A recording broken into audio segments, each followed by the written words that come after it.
Good evening and welcome to the Australian Stock Market Show. With the All Ordinaries Index up 0.77% last week, the market is trending sideways now, with neither buyers nor sellers able to assert dominance, leaving the question, which way will the market move next? Stay tuned as we discuss our thoughts on that shortly. We'll also take a look at the All Ordinaries Index, and for our main topic in tonight's show, we get into whether you should sell in May and go away. First up, we'll share our hot stock tip for the week, so sit back and relax. Again, tonight is jam-packed as we have lots of emails to answer. We'll also take your phone calls and give you the answers to some of the important questions around the market.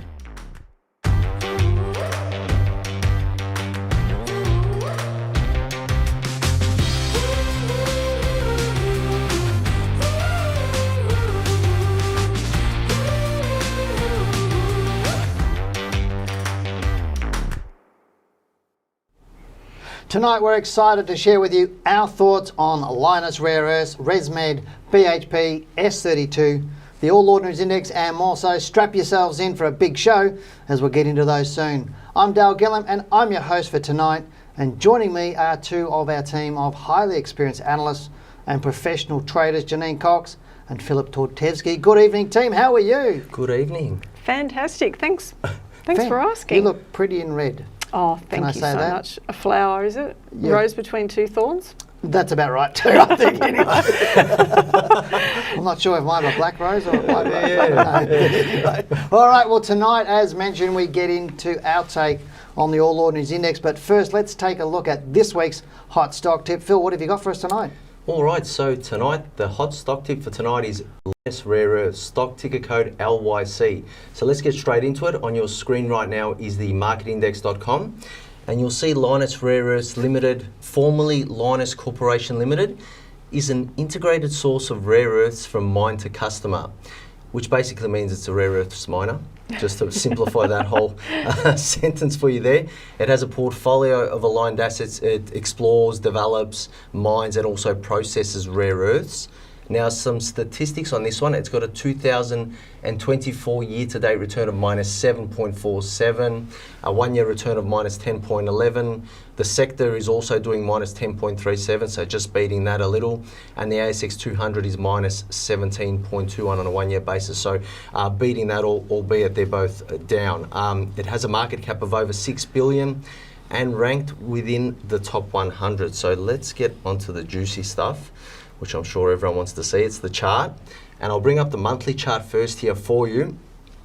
Now, Janine, I've got a lot of markings. I was waiting for the comment there, but I assure you that all of these markings are super important here. And look, the first thing that caught my attention with this stock is you'll see $6. I've marked it in horizontal black line, and this $6 level has been such an important level for this stock since its inception. You know, you've got a level where it hovered around for the best part of the late 80s, early 90s, and then obviously you can see, I've marked a few of these price projection levels. You can see each time from $6 how much the stock actually runs, and you can see throughout its history. I think I need a magnifying glass for those ones. Would you like to read those ones out? Well, it's about, if you want to get into the nitty-gritty, we'll get into them a little bit more just to get through this particular part. But you can see $6 for one is super important, and the stock is poised right there now. I've also marked these pink boxes here, or rectangle channels, if you will.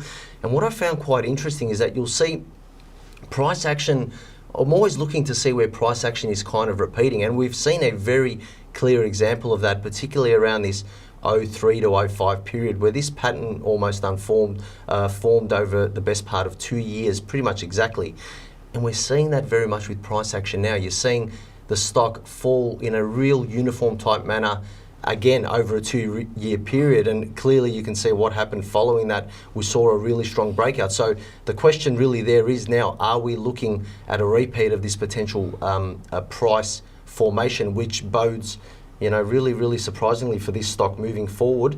I do have one more thing I want to say before I get you in there, Janine, and that is... I think you said it all. There's one more thing. There's one more thing we've got here. I've got in blue-grey. It's a line, but it's basically a line of the Rare Earths ETF. So it's an ETF that I wanted to just put on the chart just to show you how this particular stock is tracking versus the ETF, because we have been talking about ETFs lately, and you know, you can clearly see that the stock the Linus here is outperforming the ETF on its movement. So a lot of positives here. For those of you that do look at our hot stock tips and instantly think trade buy, just know that this one here, we're not saying that it has anything yet in terms of confirmation to look for a buy, but just really positioning itself real nicely for what is to come if it is to start rising from this $6. Well, we compared some stocks to ETFs last week, didn't we? And I mean, it was interesting to see that the point you're making here, which is a good one. Look, some of the percentages I think are impressive that you've got on the chart there. If you want to just point to those, that'd be fantastic. Yeah, so sure. just have a look at that one to the all-time high. That's 337%. Yes. And the little one on the left there, 106%. So from that line. So what you're saying is that once it gets through that level again, we could see some significant moves up in that sort of order. Absolutely. I mean, I've got it marked here, and you're looking, up to that resistance level in the dot. You've got about 168% that the stock, if it's going to move, is a very real target. So is it more for a short-term trader then? Because it can be quite a volatile stock, and it would probably be in a little bit more of the risky basket, wouldn't it? Look, it could be, but I mean, this stock is in the top 100, and it is also, if you're just looking at the bars alone, it isn't that volatile for what you do see with stocks around this, in this particular sector. It is $6. It's not one of those $100 stocks. So I think one of the less volatile, if you will, versus what you can see around. Okay. All right, so it looks pretty good to me, guys. We just need to wait for confirmation of the upward move before we get into buy. But that is it for our weekly hot stock tip. Now, shortly we're going to get into our topic for the night, but before we do, right now is your opportunity to have your questions answered. Call right now on 039290 9988, or you can text your question to the number on the screen. Now, the first caller into the show right now gets a free copy of my book, Accelerate Your Wealth. So pick up your phone and dial 03 for Melbourne 9290 9988. Now, while you do that tonight, we will give you our thoughts on the All Ordinaries Index. So how about we get into that? On your screen right now is a chart of the All Ordinaries Index. Okay. Look, actually, before we actually get too far involved in any price analysis on this, I know that you've been covering this in your weekly report, but what I find fascinating is if we look at the consolidation, and I'll just grab a trend line so we can have a look at that, and we can see that there's this sort of tight consolidation. We know it's broken out of that. Which is nice, but we know that often markets or stocks will come back in to test that sort of move. But at the moment, our market's holding up better than what we expected, isn't it, really? I mean, it's come down last month, but at the moment it's trading at the top of the bar. I'm just going to expand that up so we can all see that nice and clearly. So you can see at the moment it's trading at the top of the bar. If it traded below this month's bar, so the low at the moment is 7818, then I'd be thinking it's more likely to come back to the angle of that line. But we've seen markets do stranger things. We've seen little consolidations happen like this sort of thing over here in 2021. And if you go back further again, you can see how you might only have, a short bit of a spell there after coming out of lows, and then the market takes off again. So if we're going into more of a bull run, which we're expecting that we will at some point, then we could see it take off. But, I prefer to see it slow down for a bit. Well, that's what Phil and I were saying yesterday, actually, for our market report that we record for talkingwealth.com. It's like, it's not coming down at the moment, and we go, it's going to break fast one way. Well, we're preferring down, and I know that sounds strange, but we're saying we'd like it to go down and finish the downward move, because I don't think we've finished it yet. Gives us better reference points, doesn't it? Normally go 8 to 12%. We're not even at 8%. And it's like, to me, and a lot of people go, why do you want it to go down? And the reason why is because it's going to be a more sustainable move up if it goes down first. If it just goes up, it's not going to be as sustainable. Do you want to add to that, Phil? I mean, look, we have been looking at that 7,800 level. I'll draw a line on the a chart if we can bring it back up. You can see that 7,800, which was a level that had struggled to get through back in August 2021. It had 3 goes at it, and now it's on the other side. So it's finding support there, which we've spoken about that level being a strong short-term support level. But I mean, as you mentioned, if we just go to the weekly chart, this market has been it's really odd, isn't it? Like, it's just, it's sort of, 1 and a bit weeks down, maybe 2 and a bit weeks down, and then a bit of a sideways move, and then it's moving up again. So either it's really bullish, and I thought any comments from the RBA might have slowed our market down a little bit. Well, you don't know. I mean, talking they've about put interest rates on hold, which was like, that was hard to predict, wasn't it? I've been saying that for ages. But they're saying that they're talking now about further hikes. They're not ruling out further hikes. So the language is changing a little bit to sort of sit with what's going on overseas. Yeah, but I think that's just a bit of lip service just to scare a few people, because really, who's overspending in our marketplace? Well, that's a good point, isn't it? Yeah. But on top of that, we've seen these big names coming out saying that they're selling stock out of their portfolios. Warren Buffett's one of them, you know. Yeah, and that's fine. I can understand that, because we have been expecting the market to pull back. And I know when Phil and I did that hour-long recording for TalkingWealth.com, when we thought the crash was going to happen, or when the next big crash was going to happen, what the bull market, how that's going to unfold prior to that. You know, we did have targets for the All Ordinaries Index and Bitcoin and others. And it's interesting how it all unfolds. And to me, people need to be mindful that right now the pullback, if we're having it, is normal. But you also need to know what you're doing about, you know, how are you buying, how are you selling, what are you buying? So that's really what they need to be doing. But anyway, we'll move on. But that is our thoughts on the All Ordinaries Index. But before we get into our first email, remember to get your questions answered live on air. You will need to text or call into the show. Now, you can also send your questions to info@wealthwithin.com.au and we'll answer them in next week's show. Now, let's get into our first question. Now, this first question is from Andrew, who writes, "Hi Dale, Janine and Phil. I would like your update on S32, as it's been covered by us in numerous recent shows and weekly reports with a getting close call. Today it just closed above the January 2024 peak by 1 cent to potentially trigger a buy. My position at the moment is it is on a watch list. I don't own it, but finger ready to push the buy button soon. Keep up the good work as always. Phil brings a complimentary dynamic to the team. Regards, Andrew." Now, before I go to the team, Andrew, you are in Module 5 of a diploma in share trading, and so you have access to Trading Essentials, or the Trading Essentials back-end services. And as such, your other question on your email should be directed there, not on this show, as the team will give you a far more detailed response than we will or able to on this show. Even in fact, this S32 question, they'll assist you if you're looking to trade it. They'll look at your trading plan, your strategies, your back testing, everything on it. So head over to them and send an email, because you've got access to it. Now to you, Phil, what do you reckon, S32? All right. Well, now that I know he's a student, I can be a bit more... No, you can't. Not that we don't want to, but this is... We've got a lot of investors, we've got a lot of beginners on the show. They don't know the techniques that we teach, and so we need to keep it at that level. I was actually going to say be a bit more harsh, but... well, no, go harsh. That's fine. But look, let's bring up the chart. Andrew's a big boy. S32, and look, I totally agree with everything Andrew said, to be honest. I like the fact that he is looking at this stock, and I'm sure being in Module 5, he's looking at doing his back testing. I hope he is.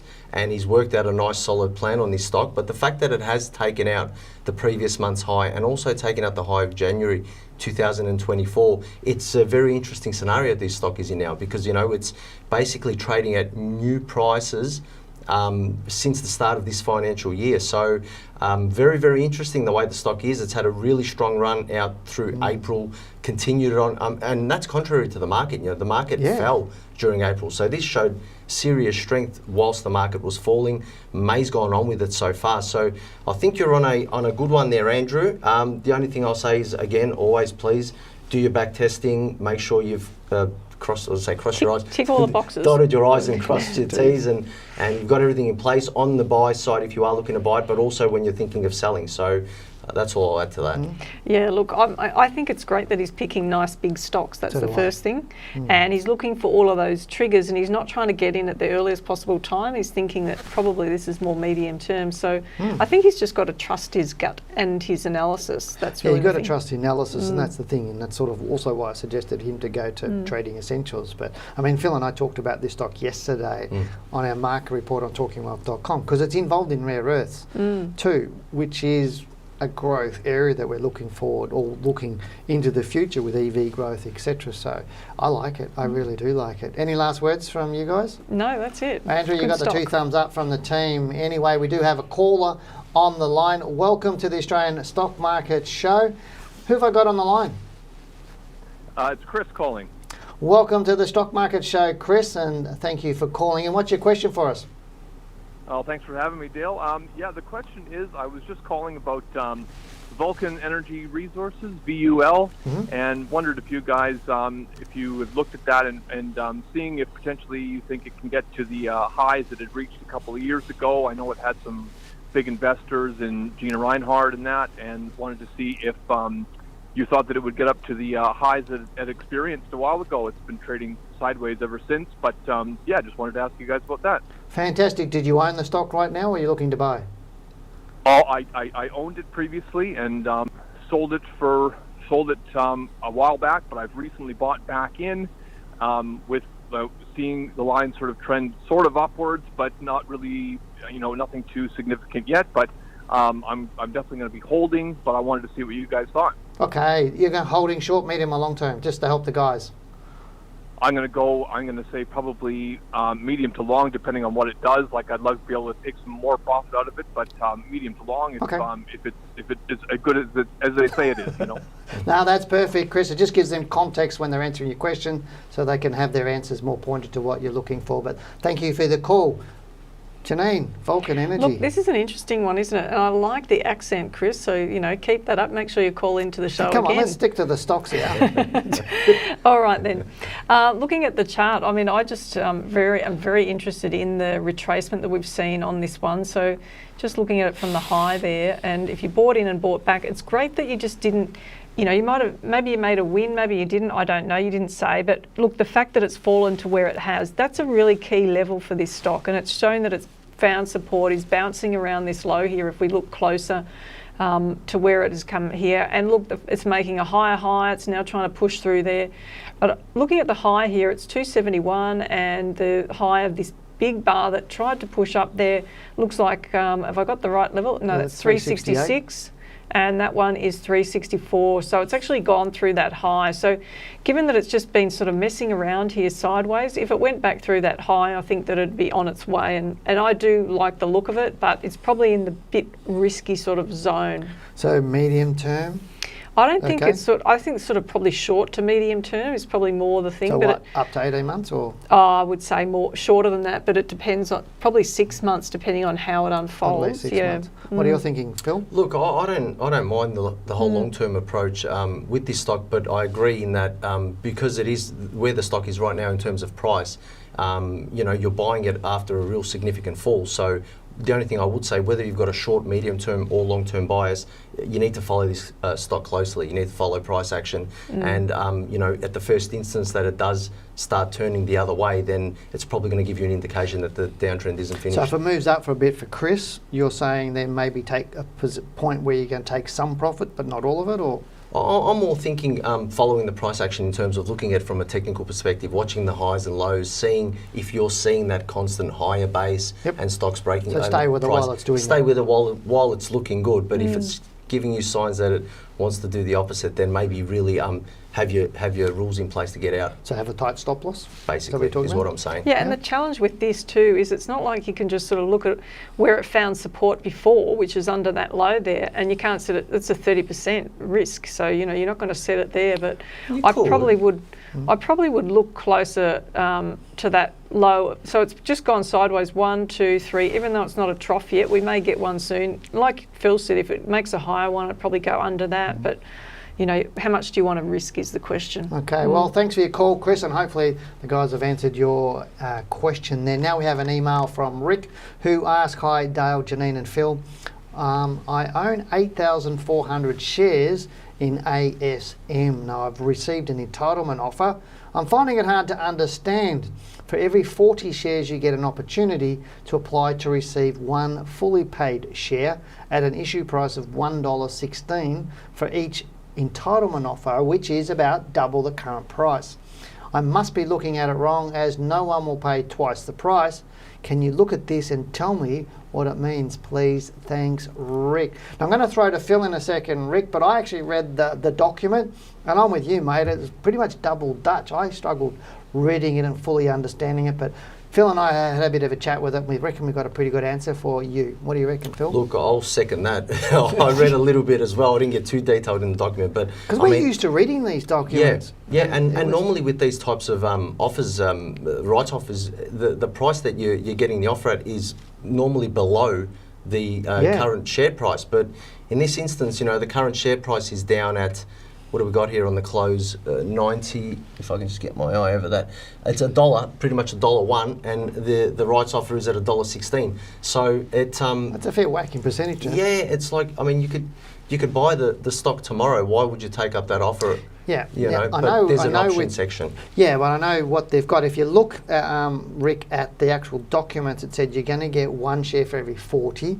So based on your holdings, I think we worked out about under $250 for you to take it up if you wanted to do that. But for every one that you buy, then they're going to give you an option, which is a tradable option. Now, I couldn't find any details on that, what the tradable option was, but you'll have an option, an options code if you do, and that'll be freely traded on the ASX, but there'll be like a date to to enact the option, or just let it expire, or trade it off to somebody else. So I would pick up the phone and give them a call. And for a $200 position, you're looking, I think it's $30 if my memory serves me correctly, on transacting and on options, on certain brokers. Yeah, so it may not be worth it, but it could be worth it. And some of these sorts of offers, Janine and I, when we're trading for our clients, we just go, they're not really worth it. So, to me, have a good look at it. But there is a phone number on those documents, Rick, so maybe pick up the phone and give them a call and ask them some questions and find out a little bit more. But it's a really good learning experience for you right now. Now we have another caller on the line. Welcome to the Australian Stock Market Show. Who have I got on the line? Hi, it's Anne here, Dale. How are you? I'm fantastic, Anne, and thanks for calling into the show. What's your question for us today? Thank you. I bought NAB a while ago, before I had a strategy, but I've been doing the course and I am absolutely thrilled to actually have plans and proper strategies how to get in and out of stocks now. Well done. And I sold it sticking to my plan because it dipped below a trend line. But as I look at it, it looks more like a continuation pattern, and I probably could have held on to it and or maybe even get into it again as a secondary entry. But just looking for your thoughts on NAB. No, that's okay. Do you mind if I ask you what module of the course you're in? I've just done the last exam on 5. Okay, yeah. Some of the stuff in Module 5 will help you. So what I would suggest you do, you've probably still got access to Trading Essentials. What I would do is send the trades to the team and say, can you help me with this? Because there are situations where you don't take your trend line exit, but I'm not going to tell you what they are tonight. The team will be able to help you with all of that. But it's got to do with what's in Module 4 and 5 that will help you out anyway. But I'm going to go to Janine to give her thoughts on it for you. So thanks, Anne, for the phone call, and we'll talk about NAB now. All right, now, Anne, great question. There's 2 things that I really want to help you with, and the first is, if you're selling a stock, have an idea about where you might want to get back in if you do sell it. So if you've got a good set of rules, which you no doubt do, then you'll have that there. So it's just a matter of deciding if you're going to use those rules or if there's something else that you can see on the chart using all that you know to make that call. So that's the first thing that's really important. The next thing is that if the stock does trade down, then what will you be thinking? Because some people, they'll sell out of a stock and that when it trades down, that solidifies, yes, I was right in doing that, which is not really about that, as we know. It's more about, if you've made a good trade and you've followed your rules.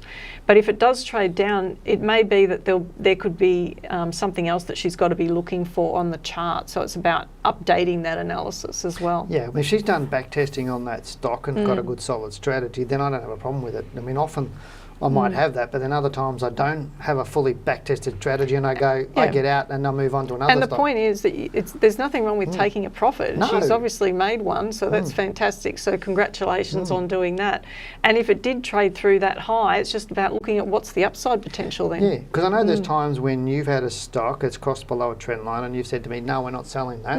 And And I go, okay, why? And you tell me, and then you go, just trust me. And I go, okay, and it should shot up and make 100%. I know I've done that on my trading as well. It's like sometimes and you don't take it. In fairness, and to be looking at both sides, there have been situations where it's gone the other way and it's kept falling. I'm not saying don't do that at home. You need to put a lot more into it. But it's always about knowing where you're going to exit. So if the decision is to continue to hold, then it's like draw the line in the sand. Where do we know that it's then going to fall, continue to fall is really the point. Yeah, send an email to the Trading Essentials team and they'll help you out with all that and make sense of what Janine and I just said for you. Well, that is our take for NAB. Now, in tonight's topic, we discuss whether now is the time to sell your favourite stocks and find out if the popular saying selling may and go away is a myth or an actual fact. Now, stay tuned because the team has put together some eye-opening research which will help you make better decisions now about whether it's time to buy or sell the top stocks. And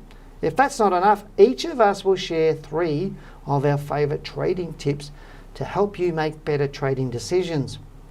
Okay, so the idea of selling in may and go away has been around for decades. Now, some even call it a strategy. So, Phil, I want to ask you where this saying come from and is it a reliable strategy?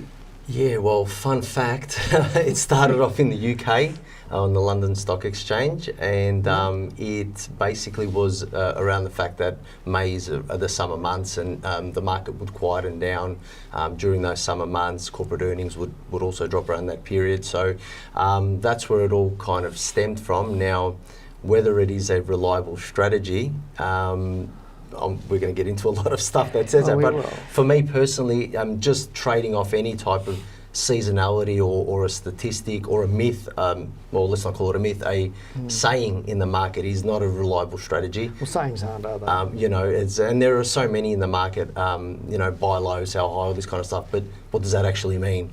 Or sell before tax time. Or sell before tax time, things like this. For me, it's always important, you really have to do, there goes, so much more goes into buying and selling a stock than just something like an idea about selling in the month of May or November and that kind of stuff. So let's just sell it the first of every year, last day of every year, and don't buy for the next year or something. There's all sorts of ones, isn't there? Now, I know we've got a lot more research coming to get to the bottom of all of this discussion, but before we do, I want to bring up a graph that would make you believe it's fact. Let's take a look. Now, this graph shows the average from January to December over the past 38 years, from 1985 to 2023. What's interesting here is how the graph does dip down in May. You can see this for the US market and also the Australian market. Now, what's your take on this one, Janine? Interesting. Look, my first word will be Pedro. Pedro, we've had him on the show before, obviously. Yes, Pedro, he'll be back again. It's okay. Yeah. So, and you have taught him very well. So you've always said... We've taught him well. We have, yes. You've always said, question everything, believe nothing. Or believe nothing, question everything. Yep. Right? So he's done exactly that. So when we were talking about this topic, he's gone away and done some brilliant research for us. Yep. And we're going to show people a little bit more about that shortly. But, I mean, the crux of it is that if you... believe nothing and question everything, then you'll at least confirm for yourself based on what you observe. So that's really the point of the charts, isn't it? And why we look at the charts. And the All Ordinaries is showing a beautiful example of how that all doesn't work the way that they say it does. Okay, now before we get into the stocks, we did promise to give you our trading secrets, so I want to share a few of mine before getting into Janine and Phil's. So if you like these trading tips, there are loads more in my book. So if you haven't grabbed a copy yet, make sure you do. Now, the first is my favourite, and I know many will find it contentious as it's contrary to what many believe, and that is you can make more money trading the top 20 stocks than trying to pick winners from penny dreadful stocks. Now, my second one is one of the main reasons why so many traders fail to make good money or they lose, that you need to forget daily charts. Following these is like trying to trade like an institution, which will not make you money or make you rich. It generally does the opposite. Now, I strongly suggest that you stick to weekly and monthly charts, which is really another tip. So that's probably tip number 3, isn't it? So my fourth tip is don't double up or double down, as some would say, as this is fraught with danger. Now, You guys got any comments on my tips? Well, we shouldn't probably say anything, should we? You're allowed. You're allowed. Look, obviously the weekly chart, monthly chart thing, it's a That's no-brainer. so critical, isn't it? But the double up one I think is really interesting because a lot of people do that. We've had lots of callers into the show who have told us that they've put a little bit into a stock and then watched it go up and thought, okay, I'm going to put some more into it, and not really having, if they do put more into it, not really having a proper structured process to do that, and therefore taking on a lot more risk. Yeah, I know how many times I've had conversations with people say, I'll fix your trading plan straight away, stop using daily, go to weekly, monthly, and straight away they start making money. But anyway, moving on to Phil's trading secrets. The first one is you learn more from your losers than you do from your winners. So take the time to analyse them. Now next is becoming great at managing your risk. If all you do is master risk management, you are halfway to becoming a profitable trader. And Phil's number 3 is you don't get caught up on being perfect. You will have losing trades. Sometimes a strategy with a lower win-loss ratio can have a better profit-loss ratio. So decide what's more important to you. I'm going to ask you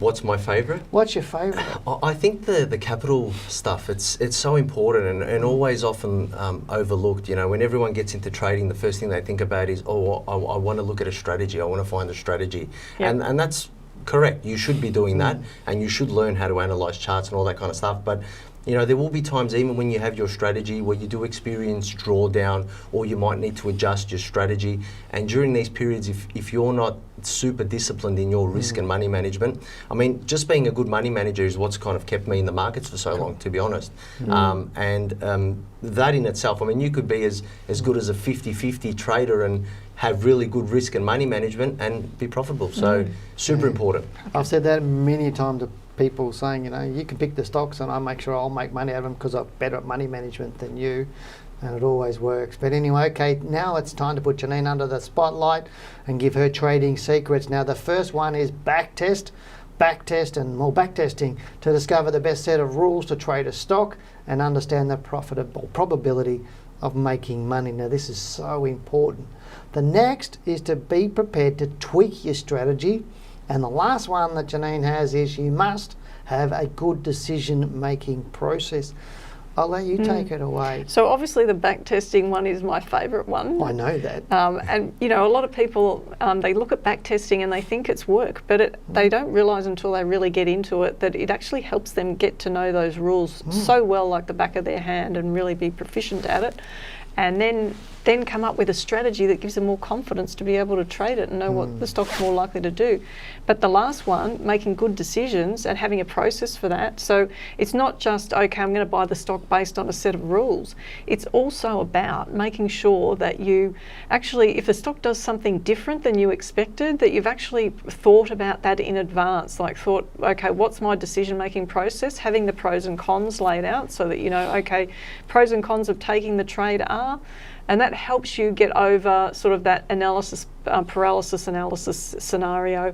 And also when you're trying to make a decision, like we've seen people call into the show and they're not sure about what to do, then obviously the rules are your first thing, but like a professional, weigh up the pros and cons and then just make a call. You know, you can't go wrong with that. It's got to be a good call, whichever way it goes. Yeah, I know when I get people telling me they've got problems with their trading and they're coming to us, I said, the one, either you don't trust yourself or trust your rules, one of the two. And what you just said, if you do that, it fixes all of that. And anyway, thank you team for those great tips, and we would love to hear which one you like the most by commenting in the comment section below this YouTube video. Now, all right, now at last it's time for the stocks. What have you got for us, guys? I'll start with you, Phil. What have we got? All right, so we've got the special chart that Janine and Pedro, well, we've got to give credit to Pedro. Yeah, he'll be back. We may get him on in July again. What do you reckon? That sounds exciting, Yeah, if everybody's got a comment below, bring back to Pedro. So does that mean we sort of push you that way and we rotate, or Yeah, Phil I'm going to goes be on there the beach in Copacabana or somewhere like that. That's what I'm going to be, drinking Mai Tais, watching you guys do all the work. Yeah, that's it. So how about we look at, so you got the let's All get Ordinary back to chart the up. stocks. So let's get back to stocks. All right. Okay, so you can see this is a really interesting chart we've got here. That's Optima thank you to Optima for helping us put this together as well. You can see the green here. First of all, the easiest thing to see here is that 27 times out of the whole history that we've looked at on the All Lords, that for 27 times May was actually a positive month. Now that would surprise a lot of people. 16 times it was actually negative, and you can see, you can get a real appreciation for that, but just looking at the numbers through here. And just looking at the arrows show the direction and which way it was going. And we're talking about the close of April relative to the close of May. Yeah, so that's what measures the... Well, this one's because the All Lords is now, I probably that was for the stocks, but because the All Lords is actually open and closes at the same, close, yes. It doesn't really matter. So it's, you know, it's open and then the close, but with the stocks that we're going to show after the break, that's all about the close to the close, because let's face it, those in the know close it, don't they? We've just disproved the theory right there, haven't we? Exactly. Made it a myth. So we've actually shown that that's not the case. So this is one little part of a big part of research that Pedro's done. We're going to show more on the show on a future show. Gee, we're keeping him busy. We've got a lot of research from Pedro that Phil and I will release in about a month. They're going to do a big recording on it, and it'll blow people's socks off. Yep. And it's about ETFs. Awesome. I'm not going to say any more. Okay. We're all... But it's only for talkingwealth.com subscribers though. Would you like us to go to the chart, the next one? Go for that. I Bring know out the that first you're one. looking Wesfarmers, forward to BHP, looking at the stocks. CBA. So what we're going to look at now is we're going to look at whether it's a buy, hold or a sell right now. If you're already holding Wesfarmers, look at that beautiful move up there. Geez, it's just powered on, hasn't it? And so obviously if you're holding it, then it's obviously still continue to hold it in May. And if you didn't own it, now might not be a high risk time. It's probably a lower risk time to pick it up than what we might have thought, because we were expecting it to pull back from this point around the $70 mark and pull back for maybe a couple of months, but it's just had a very temporary move. There's a really tight stop. The last trough there you can see, or last swing low down, is around 9% there from the current close, so it's not too far away. But obviously, you know, anyone who's analysing a stock and looking to purchase Wesfarmers needs to actually have done some analysis to work out how far it's likely to go. And if people want to comment on that, or if you want to call into the show and ask a question in more detail, please do. You're welcome to. So how far can Wesfarmers go?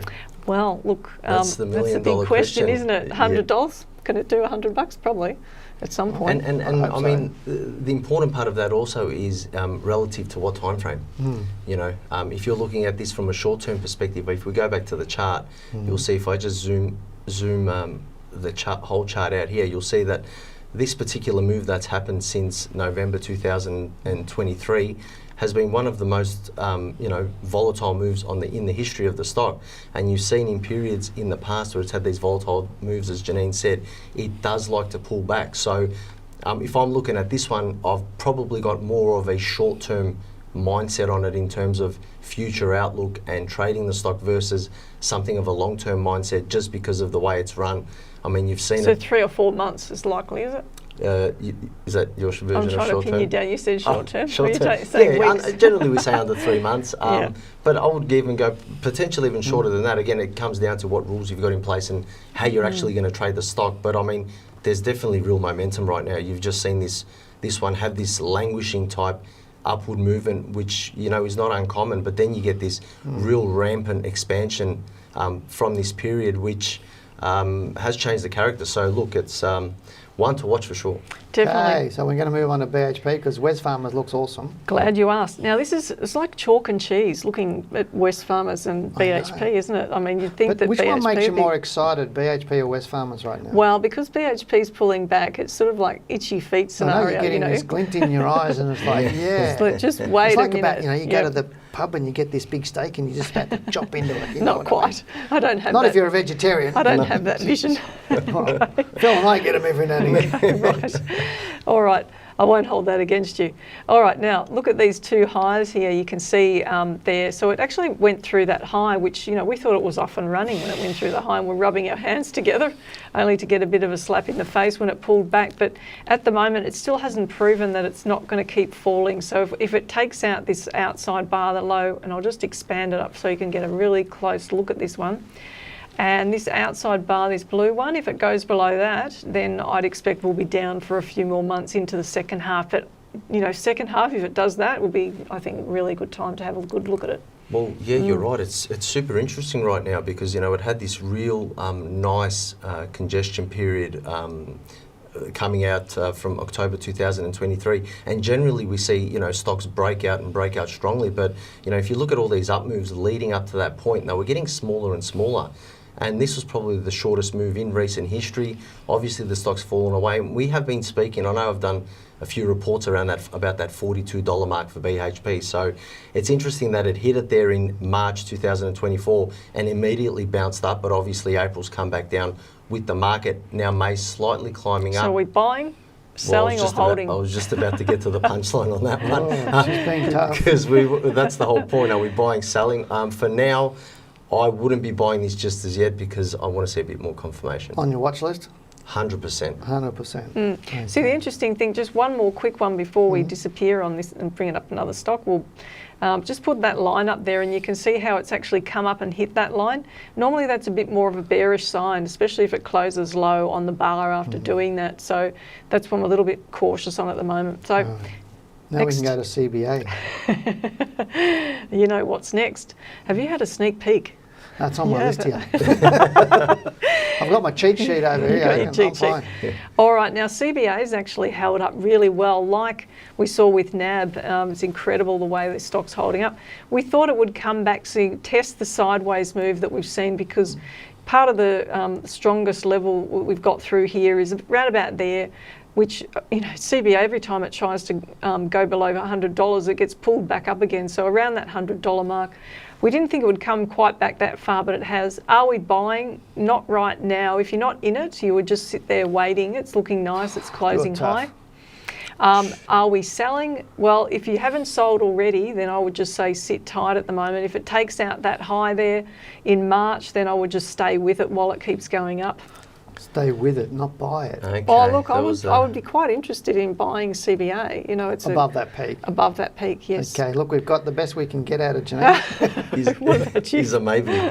Oh, look, to me, if we go back to the chart, I know where you've drawn this line here in terms of where would have been nice for the stock to pull back to, but I actually quite like the fact that it's come back and pulled to the top end of this whole congestion period, because that to me tells me it's super bullish. And am I buying this stock? If I haven't already bought it, then I am definitely looking at getting a good entry on this one, because... So what, 120 to 150 target? Oh yeah, right now with the way it's broken through, I'd be looking at least 130 in the short term. Yeah, 130 is a resistance level for it or thereabouts. Yeah. See? And if it gets through that 150? Yeah, you're spot on there. 140 to 150. I'm just reading your mind. I can't tell you the exact level though. I did 130 with no work. No work on this. Oh, beautiful. That's what we do. All right, let's go to another one of your favourite stock. This one's Woodside, yeah? Yep, Woodside, interesting stock. It's actually pulled back, and look, it's taken out this, given an exit here, and it's kept, falling this month, but it's starting to close a bit higher on the bar there. So I thought I'd just expand that up so you don't have to get your magnifying glass out to see it. Now let's just get this line in underneath all of those lows there. So it's really testing that level. It's gone through it, but will it come back? I sort of feel, given its closing high at the moment, we're going to see it move back above.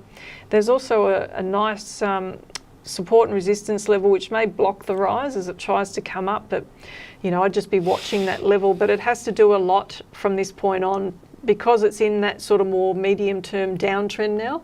It's been in a fair downtrend for quite a number of months. What's it, about nearly 2 years? Well, it sort of did a nice little sort of zigzag down, right? So we thought the bottom... Which is what we want. We thought the bottom might be in, and then it took off, gave a number of entries. But now, because it's taken out that low at the bottom of that first zigzag down into the low here, which that was the support level because it had all this support there, but now that it's kept going, you just have to wait now.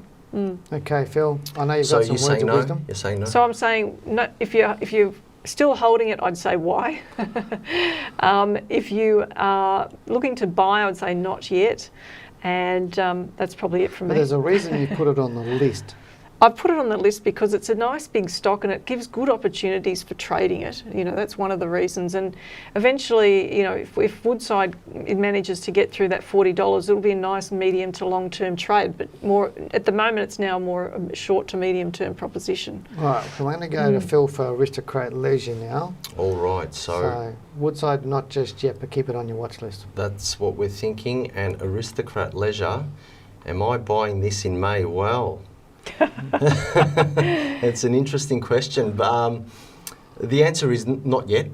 To keep it simple, but I really like the fact that this stock is in that more medium term to long term uptrend since January 2023, and it is coming into this particular area here. Now I'll draw the line. You'll see that there was a bit of sidewaysy type movements before, one of those typical type patterns that we see on the market.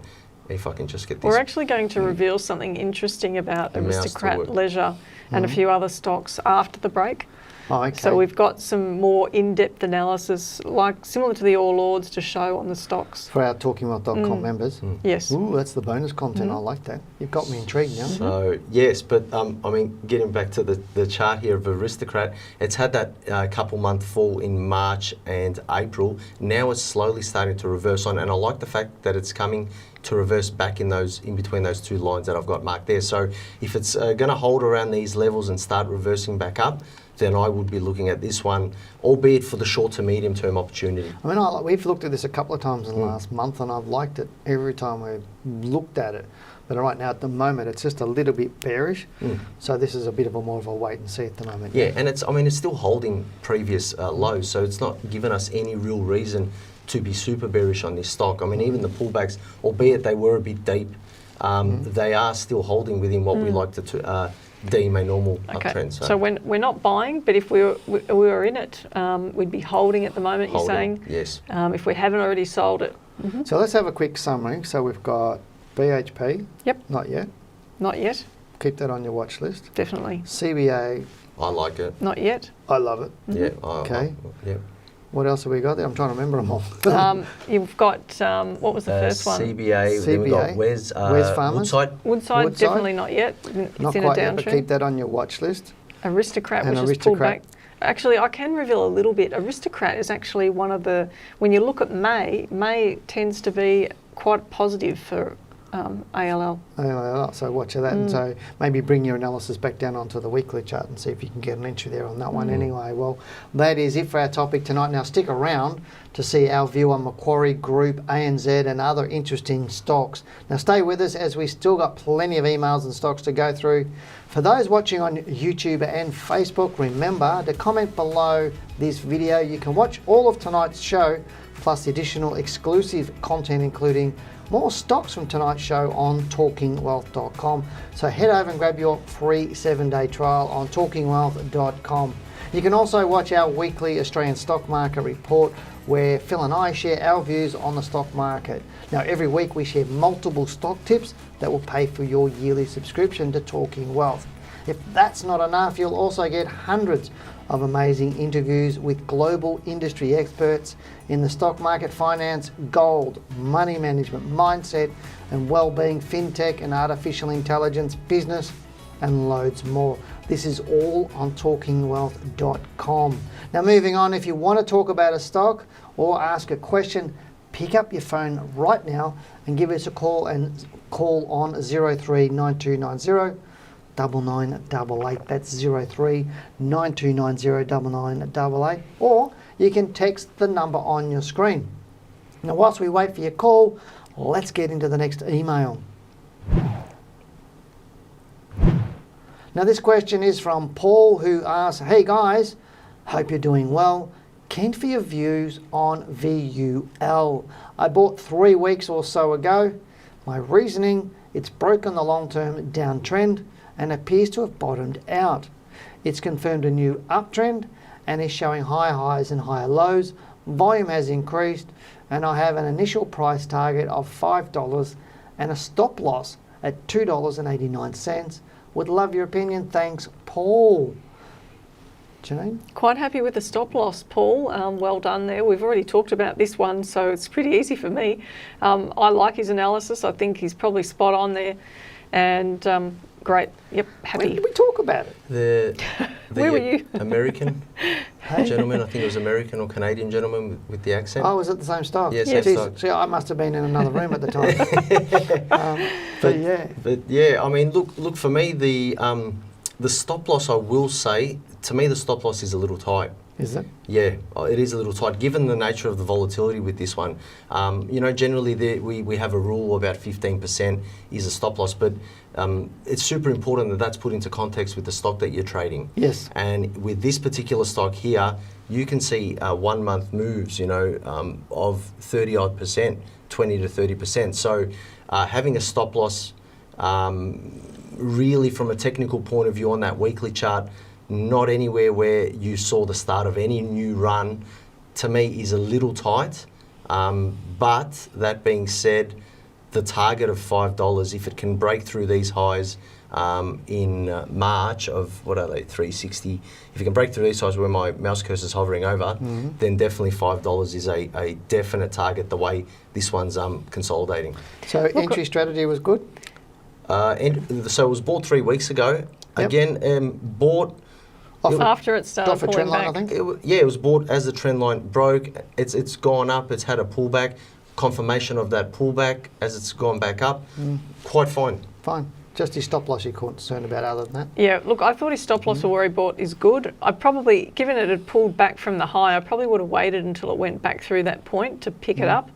But I'm sort of, Phil's, got his view on the stop loss, but I think it depends on someone's experience. Now, you're super experienced, so, in terms of being able to set a bigger stop loss, is Paul's fine. A little bit less experience. I'd say someone with less experience, stick with a bit tighter stop loss like he's got. Okay. And then, you can always get back in again if it turns around and goes back up. Just the main thing about that process I was talking about earlier was just to know where he's going to get back in if he does get out. So well done there.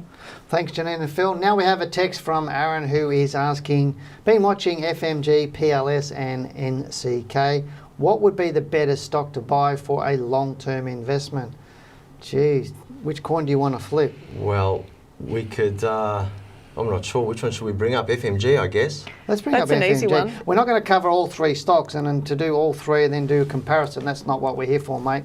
So we're going to look at one stock, and because at the end of the day is you can have three stocks that all give you a buy signal, and to some degree, it's almost like flipping a coin, which one's going to perform best, because I know... But why don't you just say off the top of your head which one you'd prefer, because you know the stocks. So I'd go FMG. I'm You going go to FMG? say FMG. Yeah. Yeah, well, that's a 3-4. Yeah. A 3-4. 3 for 3. For FMG. And actually, Aaron was the text who it was coming from, and we had an Aaron at Wealth Within, so I wonder if it is that Aaron. If it is Aaron, how are you? He would ask us a tougher question. I sent him a message a little while back, so he hasn't But responded. how many times, Oh, okay. just before you get into FMG, how many times have you looked at 2 or 3 stocks and found some buys and done some work and you thought, this one's going to go further, you bought that one and another one's done it. Yeah. It happens. You can do all the work in the world, but at the end of the day, the market controls the stock. Yep. And so you don't know when the announcement's going to come or something else. So it's happened to me, it's happened to you, and obviously it's happened to you. Yeah, and it's as very well. much like that other email we had in before where the Anne, where she bought the stock and then thought, I've sold it, but it looks like it might be going back up now. And it's like one of those things in trading. I mean, when you've made your decision, forget about it. It's done. Yeah. Move on to the next one. And to me, it's not about which one's going to make the most amount of money that you think. It's the one that takes the lowest risk Exactly. in your mind. So can we have a look at the chart of FMG Sure. now? Yep. So on your screen is the chart of FMG, and look, this one's been ripping through. Obviously, it had that pullback like most stocks during that 2020, 2021 period.